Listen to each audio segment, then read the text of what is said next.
प्राण स्टोरी महत वचन बिना कारण विद्रोह करने उचित नुहे। मो चारिपार्श्व निजकू मु पसंद करे नहीं।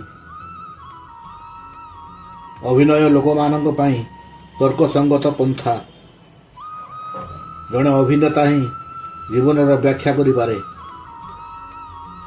अपरिणत कवि अनुकरण करती, परिणत कवि चोरी करती। कौतूहल हेउछि किछि शोचनीय परिस्थिति को वर्णना करिवार एकमात्र रास्ता। साहित्यर उद्देश्य हेउछि रक्त स्याही परिणत हेबा। मो मन आमेरिकीय होई पारे, हेले हृदय ग्रेट ब्रिटेनर। प्रकृत कविता को बुझिबा पूर्व हृदयंगम करी हुए।